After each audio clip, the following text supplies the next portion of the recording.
হাতিয়ার একমাত্র স্টেডিয়াম। এই স্টেডিয়ামের নাম কি? হাতিয়া স্টেডিয়াম সরকারি অনুদানে করা একটি স্টেডিয়াম, যেখানে ক্রিকেট, ফুটবল সহ সকল ধরনের আন্তর্জাতিক ম্যাচ অনুষ্ঠিত হবে। স্টেডিয়ামটি মূলত প্রক্রিয়াধীন।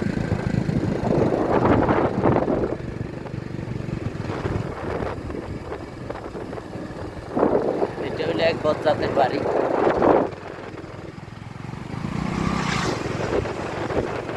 তবে ভাই আমি খারাপ রূপ দেখছি, এরকম খারাপ রূপ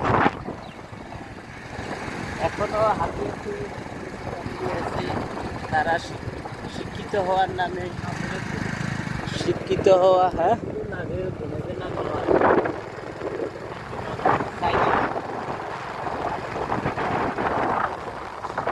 নিজেদেরকে মতো দাবি করে শিক্ষিত দাবি করে অশিক্ষিতের মতো কাজ করে। আদি যুগে প্রায় 80 দশক থেকে 70 দশকে যখন মানুষ তাদের ফ্যামিলিতে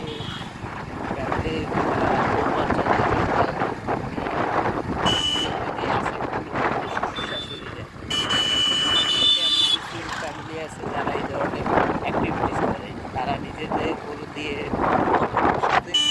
ভিতরে কিন্তু তারা তাদের আত্মনির্ভরতা চালিয়ে